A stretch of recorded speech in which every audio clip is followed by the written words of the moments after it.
Well, hello everyone. This is John Byrne with Poets and Quants. Welcome to our session on MBA admissions at two of the world-class business schools in Europe. We have two terrific guests to explore two of the very best MBA programs in the world. We have the legendary, and I mean legendary, David Simpson from the London Business School. He is Recruitment Admissions Director of the MBA and Masters in Finance programs at LBS, and a longtime player in the world of business education. If you are going to school in Europe, especially, David is your guy. I mean, everyone knows David, and he has admitted thousands of students over the years to London Business School. Welcome. And then at IESE in Barcelona, a terrific case study school, which is in a beautiful part of the city, overlooking the city, in fact, up on a magnificent, majestic hill. We have the Associate Director of Admissions, Amaka Dubisi. Welcome to you both. So let's start with you, David. It's been a while since I've seen you. What's new at LBS? It's great to be here and great to see you. Thank you, John. New at LBS, well, we have a new program launching this summer, and that's an offshoot from the MBA. We have a new one-year MBA for people who already have a master's in management. So that's a very specific prerequisite. We're not changing our traditional MBA model, which runs over 15 to 21 months. This is an addition to that, so an extra stream of people. We're really excited. It's obviously a relatively small group of people who it's applied for, but that's fantastic. And we have a new dean as well since last time we spoke Yes. in Sergey Guriev, who is doing a fantastic job so far. And we're really pleased to welcome him. That's fantastic. And I mean, if you think about flexibility for an MBA program, wow, you got three options, right? You got the shorter full-time program, you got the longer full-time program, and now you have an accelerated 1 year for MIM grads. And I should say to those who may not know, the predominant graduate degree in business in Europe is the MIM. So I imagine that that's going to be a very attractive option for a lot of MIM grads. And over at ISE, what's new over there?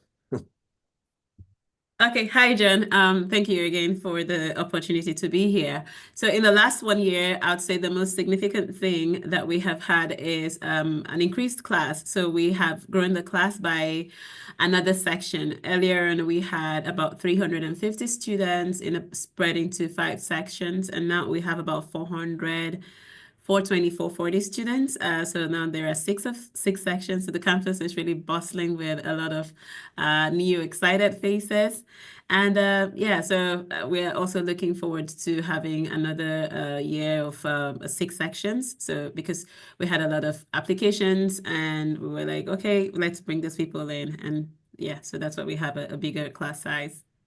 That's great. I remember writing about that because obviously that's something of a contrarian move because everyone assumes the MBA is a mature product in higher education, and that elsewhere, in many cases, enrollments are diminishing, application volume has fallen off.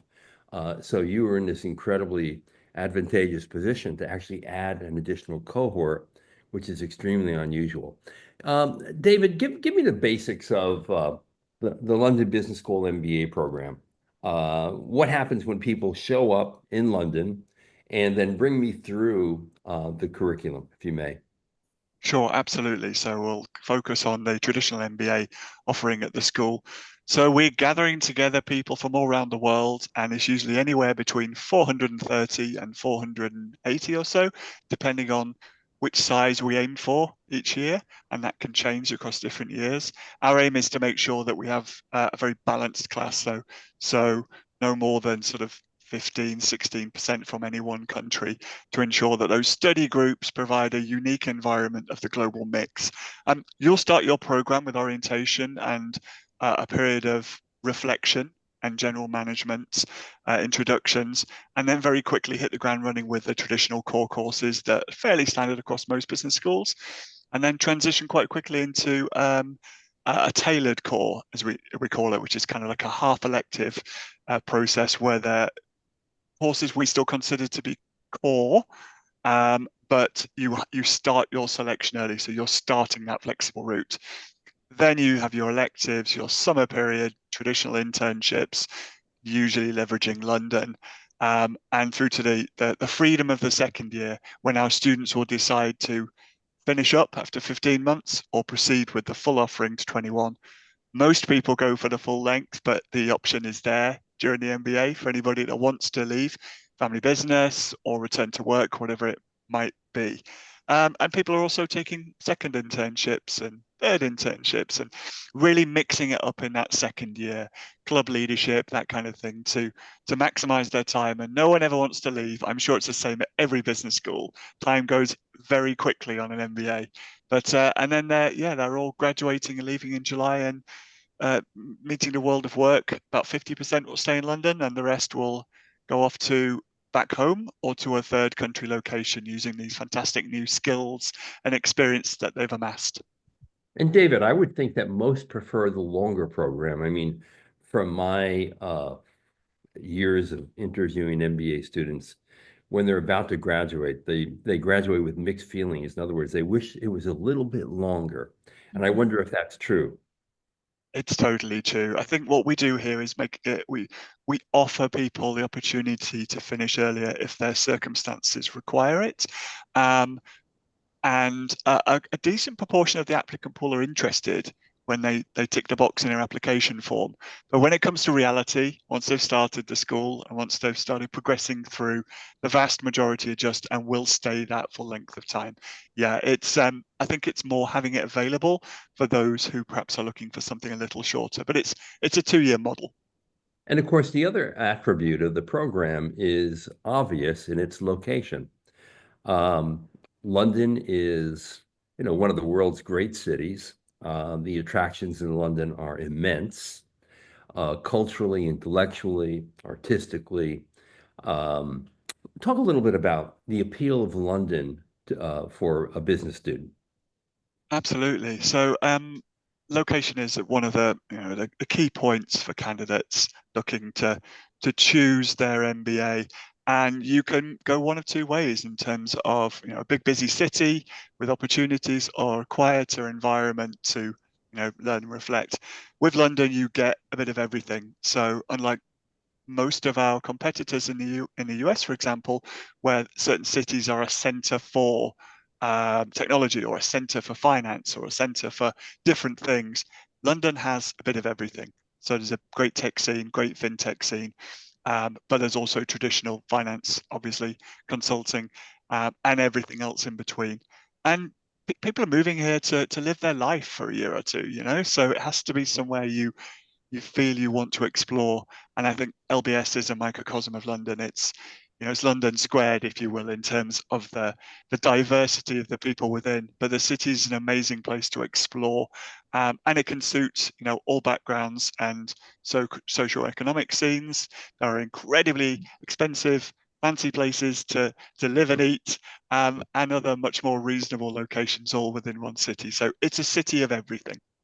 True. And your location in London is phenomenal. Talk a little bit about that and the great park that you're right next to. Yeah, we are fortunate to have a location in central London, close to subway links, next to Regent's Park, which is a beautiful park. Now we have 3 major buildings. I've been here a long time, John, as you know, and when we operated out of one building, we I always remember thought it well. about space, and since then we did a fundraising campaign at a wonderful new building a few minutes walk away, and then decided to get the building next door as well. So we have a nice footprint in a great part of the city, and a really handy part of the city to get out and about, to visit companies and get to airports and everything else you need to do in a busy MBA life. Indeed. Now, Maki, bring us through the MBA curriculum at your school. It is a case study school, modeled after Harvard Business School. But bring us through that curriculum. Okay, yeah, so you're correct. So what we have, or the learning methodology at IESE, is the case study method style of learning, which is a peer-to-peer based style of learning that allows you to learn from your colleagues. So the professor is not necessarily standing in front of the class and talking at you. You are learning from your peers. He guides the conversation through the business case, which is a real life problem that a company might have faced at some point. But he's making sure that the core concepts that he wants to teach are touched on as he guides the conversation. And at the end of the class, he brings everything together to summarize the points. And so you're learning not just concepts in an abstract way, but situated in a real life business problem. And so this was something, as you said, that was developed by Harvard, and IESE is the second biggest case study method school.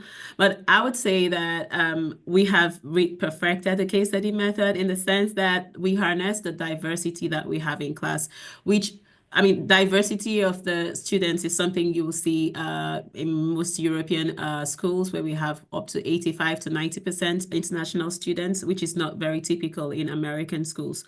But diversity for the sake of it isn't such a huge benefit to students. But when you're able to sit in class and not just having a classmate from Japan or someone from Brazil, but being able to hear their lived experiences working in their country and how the business model there is very different from your own, then you're actually able to harness that diversity. So that is something that I think that we do very well at IESE.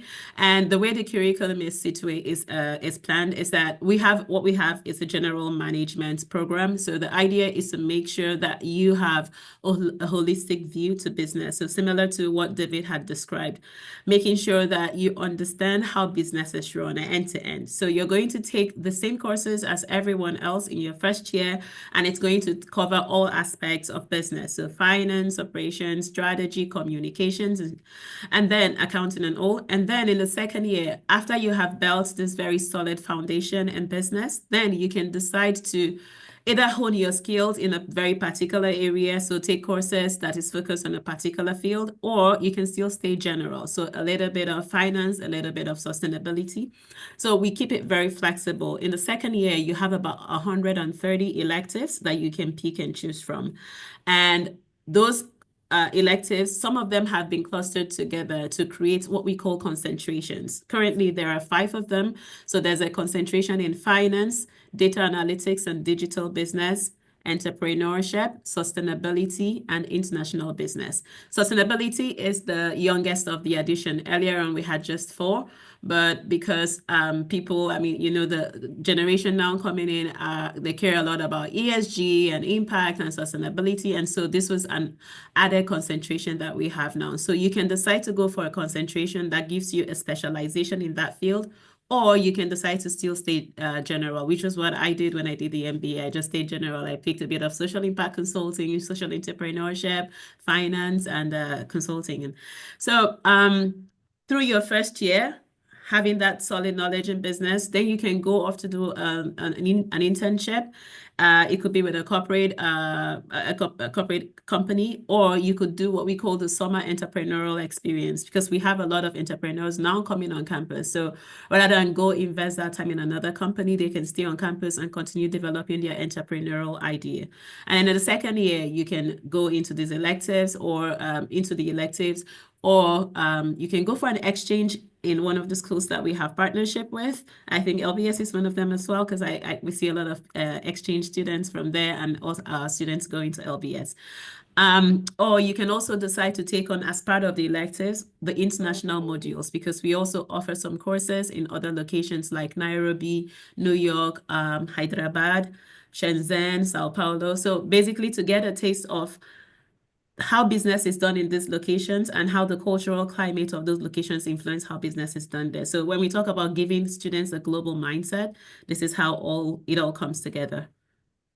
Right. And then, of course, they do it in a great city, Barcelona. Talk a little bit about the advantages of studying business in Barcelona for us. Okay. So I'd say beyond like the FC Barcelona stadium and the paella, there's a whole lot more that we have going on in Barcelona for sure. It's a vibrant cosmopolitan city. many times the questions we get is, do I need to speak Spanish coming to Spain, coming to Barcelona? I'm like, no, you don't, because you can get by speaking English all through and finish the program. Not recommended, but yeah, you definitely can get by there. But it's a small city, but it's quite busy, vibrant, of course, warm weather and everything. So it's one of the big attractions for people that want to have a very experience the Barcelona life, but as well go to a very good business school. I think typically you wouldn't hear Barcelona and you're thinking business, but recently that landscape is changing a little bit because we have a very budding startup ecosystem that is coming up now in Barcelona. So with the government making a lot more friendly policies to attract entrepreneurs, we have a lot of people that are attracted to Barcelona as a city, but then and then they want to set up their business there. So there's a lot of startups and tech startups particularly, and healthcare startups as well happening in Barcelona. And they have a lot of nice tax-friendly policies that makes it possible for them to stay there. And IESE plugs in very much into this ecosystem. But outside of that as well, because of the strong relationship that the employers that hire from IESE already have with the school, they are able to come from all over the world outside of Barcelona to hire the students that finish from the program. So typically, the percentage of people that stay back in Barcelona after the MBA is a lot less. It's about, that stay back in Spain generally is about 15 to 20%. You have most of the students going elsewhere. Outside of Europe, we have about 20% placement in other parts of Europe. And then we also have good placement in Latin America, Asia Pacific. I think the one region that probably has the least placement is North America, typically because you require like a work visa or the passport to be there. But there's a very good even placement across all regions, including Middle East and Africa, which is a budding region now because of the tax-friendly policies as well. Now, there are three things about Barcelona that I love that you didn't mention. First off, you have a beautiful beach, which a lot of places don't have. Plus, you have these amazing sidewalk late night dinners. I mean, dinner in Barcelona at 9 p.m. is early, right? Yeah, totally, And then you totally. have a remarkable historic section of the city to wander through with amazing architectural delights. And that's a beautiful place to study, really.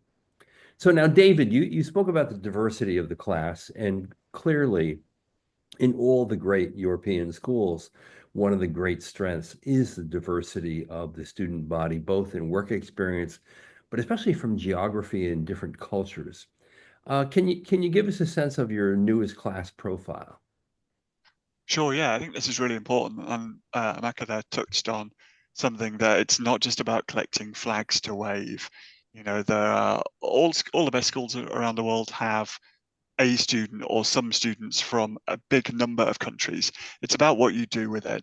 So you have to make diversity work. Part of that comes through admissions and who we select. I think we'll be very similar, both schools, in looking for people who are interested in the world and have a global outlook. That doesn't mean they have existing global experience yet, but they want it. They're hungry for it. They look at the diversity of a class, and that's an attribute they choose a school for.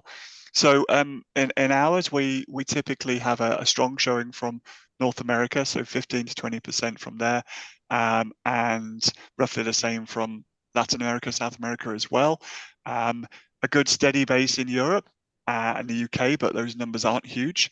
And we are focusing on trying to increase our numbers from Africa and the Middle East as well, two separate areas. It's really important to us. Generally speaking, what we're trying to do is cover the world and make sure that we're helping to deliver the people who are going to lead organizations and countries in the future so that our class looks like the world. So proportionally, and also in terms of sector backgrounds, we aim to have all bases covered. It's hard work, you know, because it's quite an organized, mechanical piece of work to make sure you have the class. If you filled it with a proportion of the applicant pool you got, it wouldn't look the same. So that's the fun, hard work through the year. And the admissions committee and admissions team is building up this diverse industry and nationality pool of people to join us in the next intake. Indeed. And even though London is obviously one of the world's financial capitals with the city, um, you actually place students all over in every kind of industry imaginable, correct? Absolutely, yeah. So we will be looking to work with organizations and companies that students have interest in, but also those who are offering positions, so they're interested in our talent. So in our careers team, we have two groups of people really. One who look after you, the student, and help develop you, and another team that are outward facing on the business development side, building and maintaining relationships.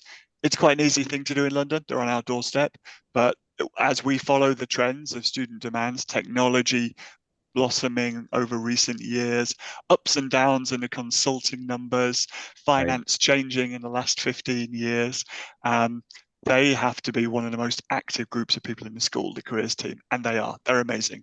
That's a real strength of any top business school, is to have agility, to respond to customer demand, but also to give people realistic views of what their future can look like. We can't magic up jobs that don't exist, but we can certainly keep a close track on what is emerging.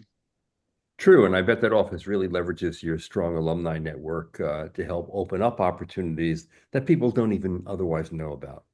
Yeah, the alumni network is so crucial, and it's not just about numbers, it's about how open alumni are to getting involved. And I think we still have this relatively young kind of battler mentality where all the alumni know that we have to work hard for this thing to stay on top. And so that loyalty to the school pervades, whether it's having jobs to hire students into or just in an advisory capacity as well. They're a crucial part of the community. That's great. Amaka, give us a sense of the diversity in the latest student cohort that you admitted. Okay, yeah. So as I mentioned earlier, we have a larger class than usual. So the current class is about 440 students, and they are coming from over 55 or 60 nationalities. So it's typically that's the number of nationalities also that we have in the program, and about 85% of them are international students, so coming from outside of Spain. In terms of average age, it's about still 29 years, 40% women. The nationality spread, just like David mentioned, or creating a class that has a balanced diversity is one of the difficult tasks in admissions, making sure you don't have an overrepresented group, because as the learning is important. People want to learn from people from all over the world. So when you have it, if it's not balanced and you have one particular demographic more overly represented, it doesn't quite help the rest of the class. So we try to keep it as balanced as possible. So currently we have about 31% coming from Europe and 24% from Asia Pacific, and from Latin America is about 20%, North America also 20%. And then Middle East and Africa is the region that struggles the most. Finding people and also because of funding opportunities. So we currently have about 5% from that, from the region. And as David mentioned, the beauty of what we try to create is making sure that we have as many professional backgrounds and also cultural backgrounds represented. So the way I describe it, I say that we start from a blank slate. So it's not we are looking for 50% consulting or engineering. We want to have like a blank slate and draw people from as many diverse professional backgrounds as possible, because this is what enriches the conversation in class and gives breadth and depth to the case study method style of learning. And yeah, so that's the current class we have. In terms of sectors that they worked in before, they are mainly coming from, we have about 45% coming from the corporate sector, and then about 30% from financial services, and then we have 25% coming from consulting. And what kind of career outcomes do your students get? Okay, so the big sectors where people get into post-MBA is consulting, finance, and tech. Okay, so there's always a shift in those numbers depending on how the market is playing out for that year. I think for the last year we had, last year hasn't been a great placement outcome for us, and I think it happened the same for several schools as well. So last year we had about 40% going to consulting and about 17% in finance and 12 in tech. And then you have also a good number, about 30% ending up in healthcare, energy, manufacturing, consumer good and retail. And then they're all over the world. So it's not just in Europe. So we have placements in different parts of the world, as I mentioned before. Right. Now, one of the biggest issues today in business is the disruptive impacts of artificial intelligence. And David, I wonder if you could give us a little sense of how London Business School is dealing with AI, teaching students to deploy it to advantage, and how you've embedded this into the curriculum. Yeah, sure. So I think the heart of this will come from faculty interest. So we constantly talk to students about their demand on the demand side and what they want to do, and then we look at leveraging their experiences in the classroom. But like any emerging topic or subject, you need the expertise to teach it and also discuss it. So every year we have a curriculum review, an elective review, and roll out new electives, and they're nearly always hot topics related to what's changing. And then we will either have our big faculty run new courses on that, or we might buy in outside help as well.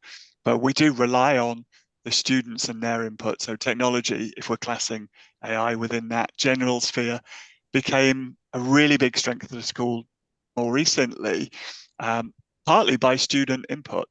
By a really active student who's now a very active alum, getting involved and helping us to come together to make sure we're joined up. So this is about talking to employers. It's about talking to faculty, seeing what research they're doing, and turning it into practical elements for students to learn from. So it could be an elective, but I don't advise students to sit there and pick their school by, right, which 3 electives do I want? You need to look at the overall vibe of the school and what direction the school's moving into. So is the school concentrating on disruptive technologies, sustainability, and other areas that the world is interested in and never out of the news? And it's a business school, so it has to be current. So I think we're doing a great job, so much so that I can't keep up with all the new elective titles and everything going on and all the research. It's a real hotbed, but it helps being in London, being able to draw in practitioners, guest speakers, as well as our amazing faculty. It's great. Amaka, how is IESE dealing with AI? Okay, so there's been, just like David mentioned, that the faculty always try to go through the curriculum to know what is still relevant, what needs to be updated, what new needs to be added to the curriculum. So there's been a lot of courses that have been added now to the curriculum to ensure that people, at least the students, are learning what is relevant in the job market today. So for instance, the data, digital business, data analytics concentration was not existing 5 years ago, or yeah, about 5 years ago when I did the MBA, we didn't have that as a concentration, and now we have it. The same thing with the sustainability concentration. That was also an added concentration with all the courses that go under it to make sure that people are learning what is needed in the job market. And then there are also cases now. When I did the MBA, I don't think we had a lot of cases in crypto blockchain, and now there are a lot of cases on that now. So it's always constantly being adjusted and updated to make sure that people are learning that. And then we also have what we call the Learning Innovation Unit. That's not in the MBA, but yes, it has this Learning Innovation Unit that is constantly looking at what is going on, how people are learning, how are people adjusting to new learning styles, to know what can be incorporated in the MBA program and other programs that we run at IESE.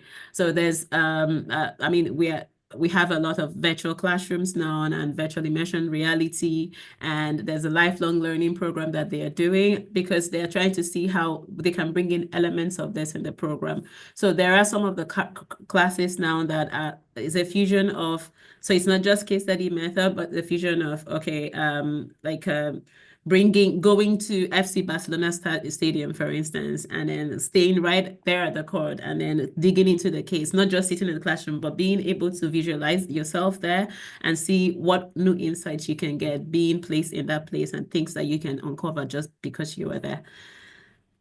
That's great. Now, the two of you are on the front lines of your MBA program. And what I mean by that is when people have questions, they more often than not come to the two of you.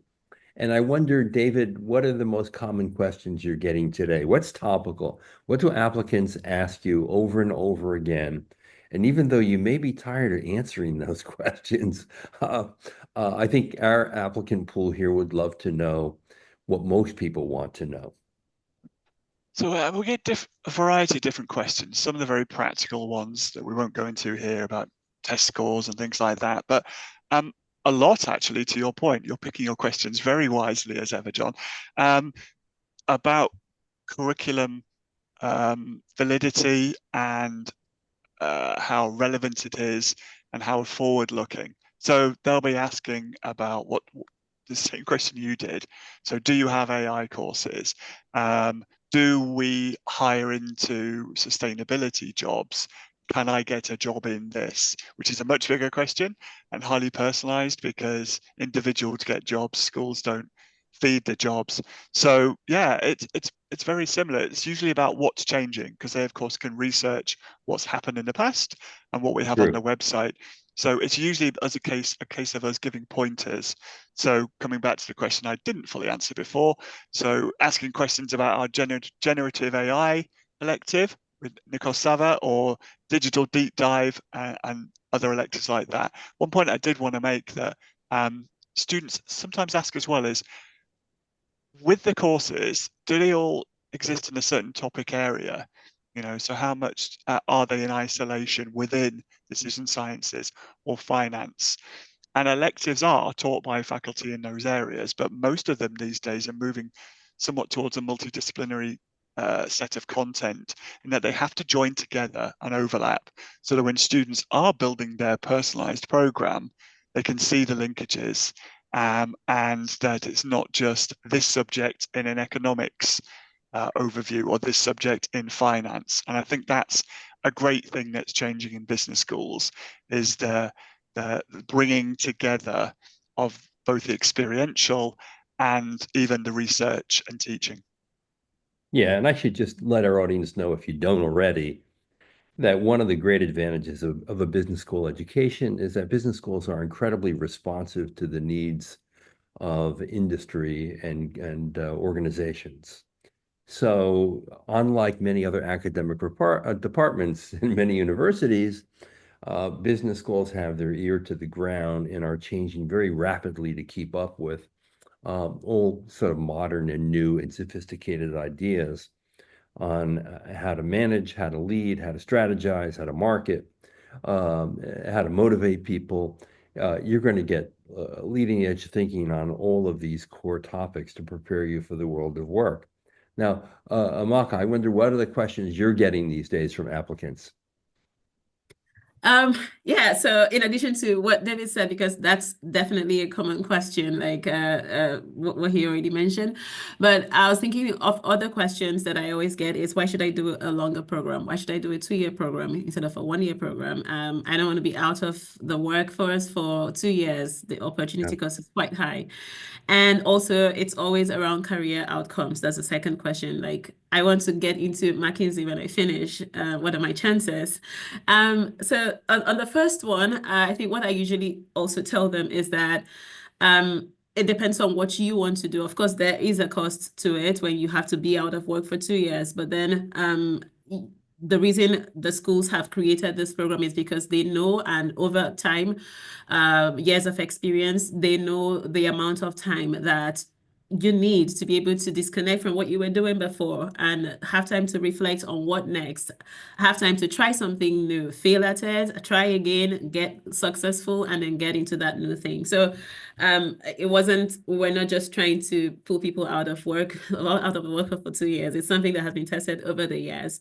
And I know that just like when we started earlier, when David was talking about how people want to just do the shorter program, we have a lot of people coming saying, I just want to do the 15 months format. And then that number just goes down. And at the end of the day, it's just people that are either going back to family business or that are sponsored that are doing the shorter program because they see the value in staying longer.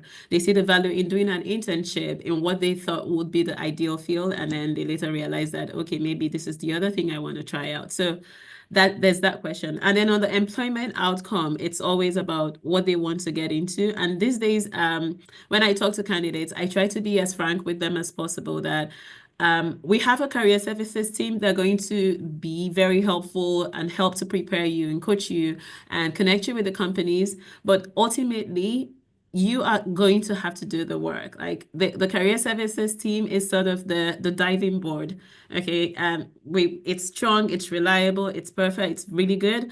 But if you don't work your muscles, if you don't train, you're not gonna go far. So if you don't develop the muscles, then you're not gonna get anything out of it. So getting people that know how to, that are drivers, like the self-starters, they know how to look out for what they want and go for it. Like have that entrepreneurial spirit is something I always encourage people to have because we're not going to handhold you all the way. You will have to invest a lot of the time and work to be able to land into the jobs that you want, and also to be realistic about what you could feasibly get in the short term and maybe later in the midterm, because maybe the career outcome you're looking out for might not be obtainable in the short term, but it's something that could happen for you 2, 3 years down the line. Okay.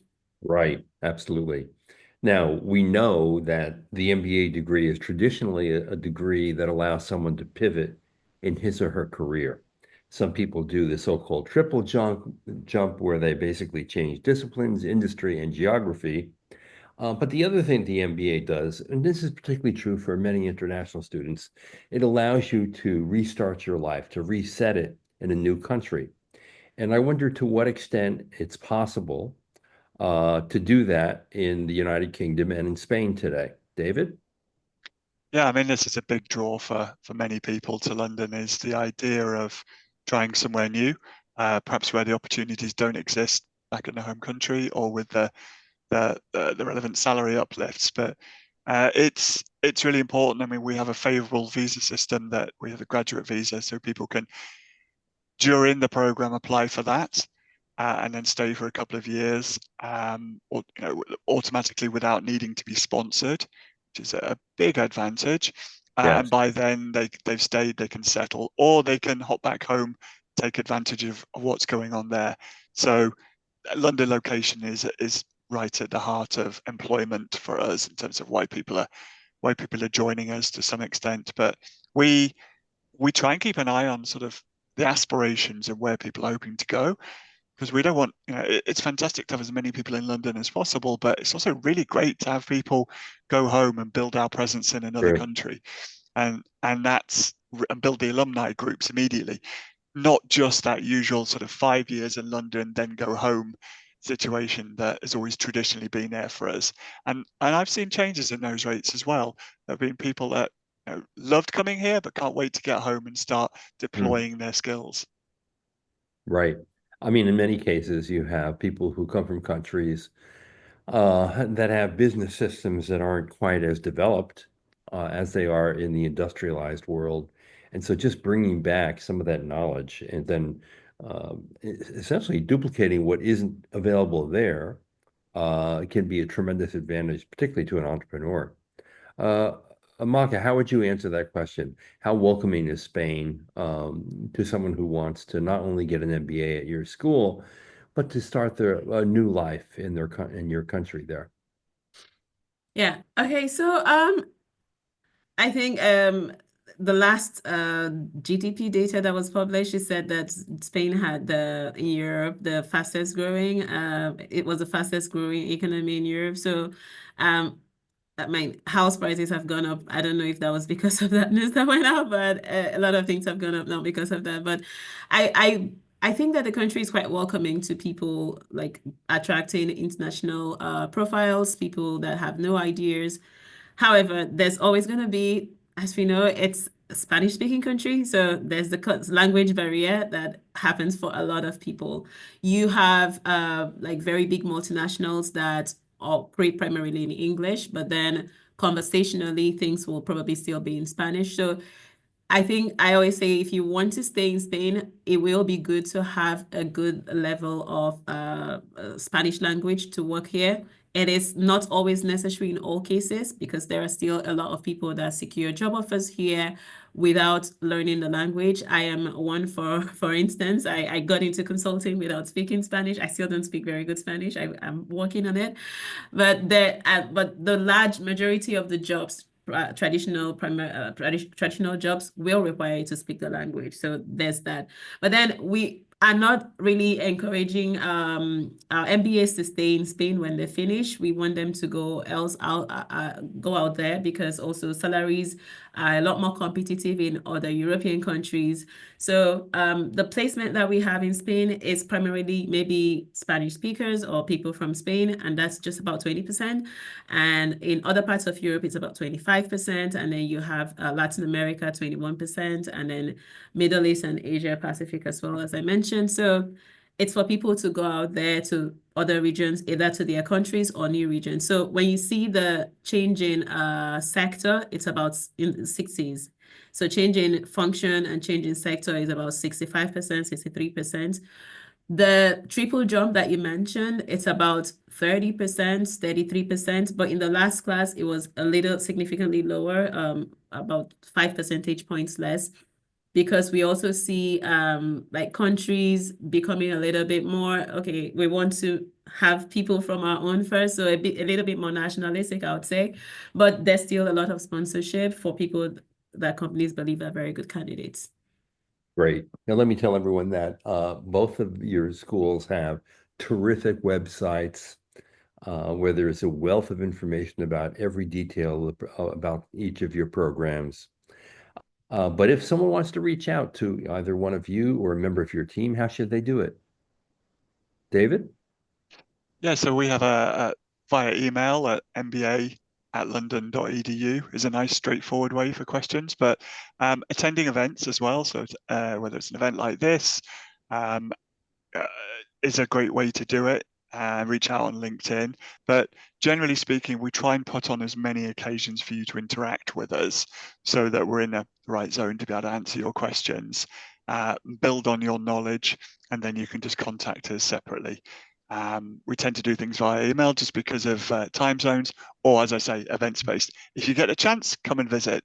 It's a good excuse to go to London if you're not living there right now, but we host plenty of open days and tours and visits as well. So you can see it in action and you can bump into students and have a coffee with them and that kind of thing. It's an important thing to do as part of your application journey, whether you do it before or after you've been given an offer. It doesn't matter as long as you do it, because this is where you'll be spending a year, 2 years of your life. It will be your home.